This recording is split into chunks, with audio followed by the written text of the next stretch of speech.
नमः शिवाय। तंत्र के रचयिता भगवान शिव को मेरा नमस्कार है। बात बहुत पुरानी है।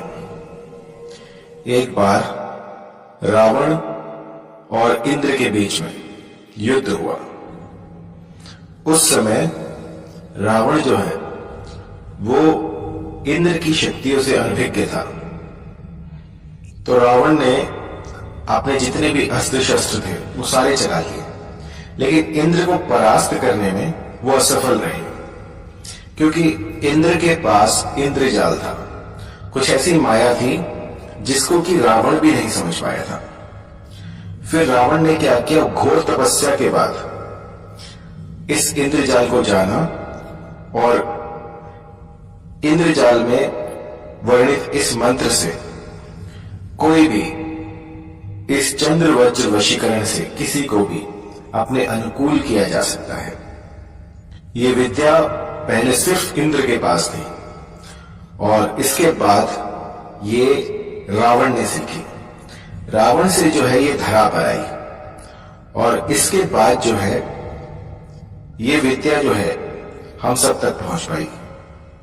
तो इस विद्या को चंद्र वज्र वशीकरण कहते हैं। जब कुछ भी ना लग रहा हो, जब सारे हथियार जो है आपके फीके पड़ जाएं, कोई कुछ भी लग ना रहा हो, आपने अपने सारे अस्त्र शस्त्र चला लिए हो, तब एक बार ये वज्र चला के देखिएगा। आप यकीन मानिए इससे जिसको मैंने ये मंत्र दिया है उससे 100% असर दिखे हैं। ऐसा कोई नहीं है जिसको कि असर ना हुआ हो। हफ्ते भीतर, 2 दिन में, 3 दिन में या उसी क्षण ये अपना प्रभाव दिखाना शुरू कर देता है और सामने वाला आपके आगे नतमस्तक हो जाता है। ये मंत्र जो है आम जनता से छिपाया गया था ताकि इसका दुरुपयोग ना हो, लेकिन आज मैं आपको इस मंत्र की विधि बताऊंगा। जिस भली प्रकार से मैं बता रहा हूं उसी प्रकार से यदि आप इसको करते हैं तो यूं समझिए सामने वाला जो है वो आपके वश में होकर रहेगा। चाहे दुनिया की कोई भी ताकत आ जाए वो उसको रोक नहीं सकती। तो आपको क्या करना है कि जो बेर के पेड़ होते हैं ना, बेर के पेड़, अभी वाले नहीं, अभी जो पेड़ है वो सारे मॉडिफाइड हैं, सारे हाइब्रिड हैं। किसी एकांत में जाइएगा, किसी जंगल में जाइएगा जहां पर कि अपने आप कोई बेर का पेड़ उगा हो, उसमें कोई हाइब्रिड अगर पेड़ है तो वो नहीं चलेगा। जो पहले पेड़ होते थे उसकी 4 अंगुल की लकड़ी काट लाए। ये जो है ये इंद्र का वज्र होगा।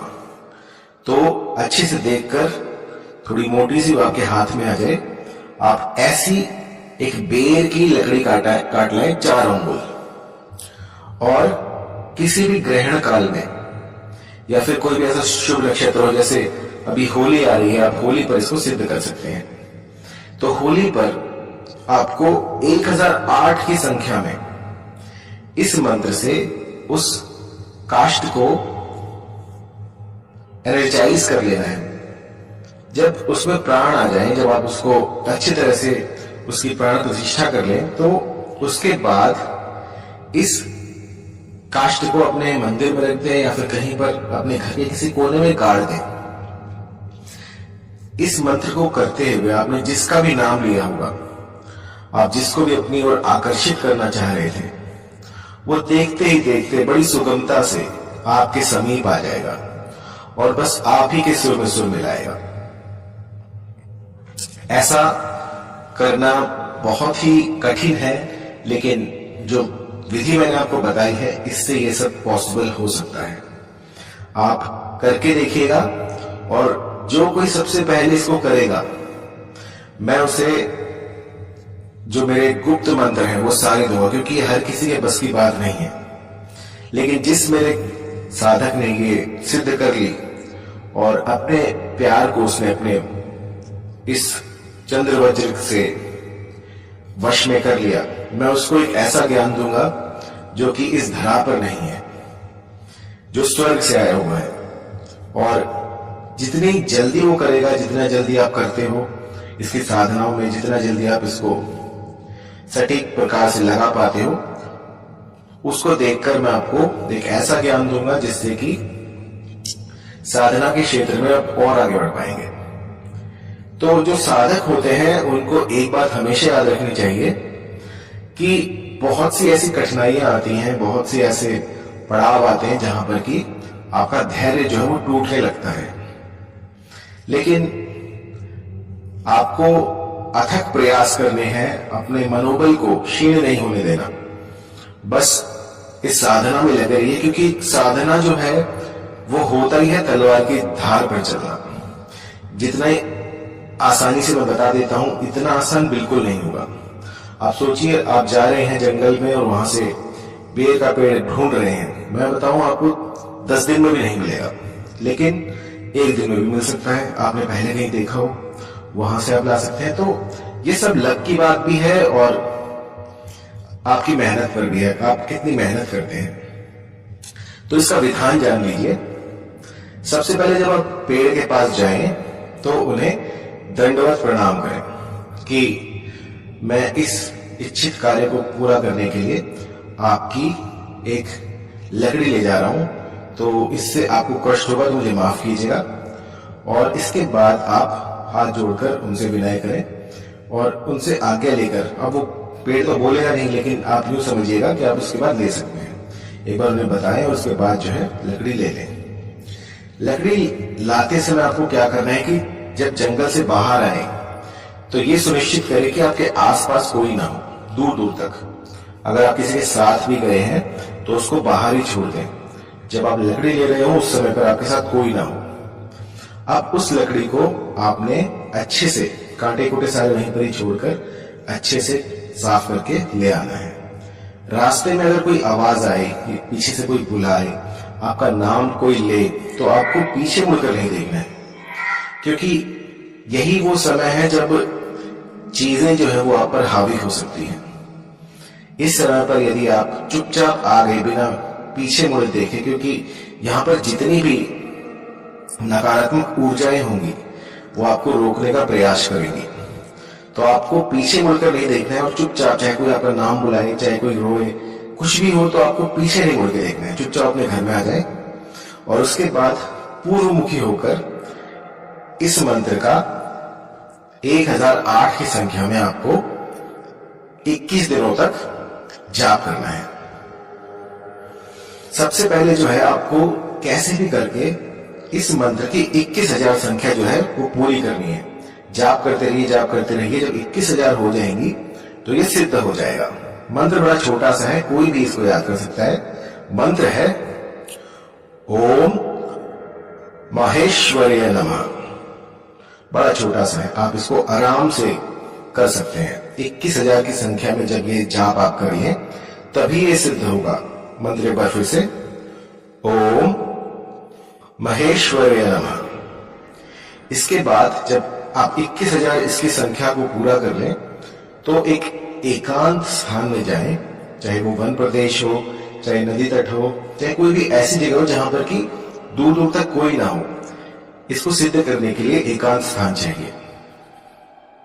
अगर आप नदी तट के पास जाएं तो बहुत अच्छा है, अगर नदी तट नहीं है तो किसी ऐसे जंगल में जाए जहां पर कि आप एकांत में और कोई ना हो। और अब जो है आपको प्रतिदिन 21 दिनों तक 1008 की संख्या में ये जो मंत्र है ये गुंफन करना है। इसका एक स्थान पर अगर आप बैठ गए जाप करने के लिए तो उससे उठना नहीं है, आपको ये जाप करते रहना है। जाप करते करते अगर बीच में कुछ भी आवाज आए, कुछ भी आपको कोई बुलाए, तो आपको उठना नहीं है जब तक ये पूरा ना हो जाए। यदि एक बार आप इसको छोड़कर उठ गए, मंत्र भूल गए, तो यूं समझिए आपको दोबारा से ये पूरा प्रोसेस फिर से करना पड़ेगा। इसके लिए जो दिशा रहेगी वो रहेगी आपकी पूर्व की तरफ। आपको मुख करके बैठना है, जहां से सूरज निकलता है थोड़ी देर पहले जाए, वहां से देख कर आए कि सूरज कहां से निकलता है, या फिर कंपास ले जाए उससे देख लें। और उसके बाद जो है इसका गुंफन शुरू कर दें। आपका जो आसन रहेगा वो रहेगा लाल रंग का। लाल रंग का ऊनी आसन आपको यहां पर चाहिए। लेकिन अगर किसी सिद्ध के पास मृग चर्म हो तो ये प्रोसेस आपका बहुत जल्दी पूरा हो जाएगा। मिल्क चरम अगर कहीं से मिले तो वो आप अर्जित कर सकते हैं, अन्यथा ऊन का आसन पर्याप्त है। इसके बाद आपको 21 दिनों तक 1008 की संख्या में इसका जो है गुम्फन करना है। इस मंत्र का मंत्र है ओम महेश्वराय नमः। मंत्र जाप करते रहिए तो 21 दिन में ये सिद्ध हो जाएगा। उसके बाद जो काष्ठ होगी, जो लकड़ी होगी, वो वज्र बन जाएगी। आप जिस किसी को भी अपनी ओर आकर्षित करना चाहें, बस एक बार वो लकड़ी उसको छुआ दें और फिर देखिए किस तरह से वो सामने वाला जो बंदा है वो आपके प्यार में व्याकुल हो जाएगा। उसकी रातों की नींद हराम हो जाएंगी। वो जहां देखेगा उसे सिर्फ आप देखेंगे। किसी का अहित करने के लिए इस प्रयोग को ना करें। इस प्रयोग को यदि आप किसी का अहित करने के लिए प्रयोग में लाएंगे तो ये आपके जन्म जन्मांतर के जो आपने पुण्य किए हैं उनको नष्ट कर देगा और आपका जो डाउनफॉल है वो शुरू हो जाएगा। तो किसी का भी अहित ना करें और मानव की सेवा में इस विद्या को लगाएं। यदि कोई परिवार टूट रहा हो और आपके पास वो जानकारी हो तो वहां पर जाकर आप इसका प्रयोग कर सकते हैं। और जितना आप इसको मानव सेवा में लगाएंगे ये उतनी ही ज्यादा प्रबल होती रहेगी।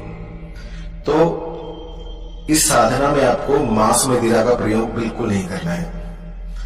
अगर आप मांस मदिरा का प्रयोग करते हैं तो 1 महीने पहले छोड़ें और उसके बाद इस तंत्र को आप कर सकते हैं। दूसरा है परस्त्रीवास या फिर सहवास आपको नहीं करना है इन दिनों में। बिल्कुल सात्विक रहना है जब तक ये सिद्धि आपको ना मिल जाए। और एक बार ये सिद्धि मिल जाए तो आपको मदारी नहीं बनना है, सबको दिखाते हुए नहीं फिरना है कि मेरे पास ये विद्या है। इसको बिल्कुल गुप्त रखें। आपके मरने तक किसी को पता न लगे कि आपके पास ये विद्या है। इसको बिल्कुल छुपा कर रखें तो ये और बढ़ेगी। जितना आप लोगों को बताएंगे उतना ये नष्ट होती जाएगी, क्षीण होती जाएगी।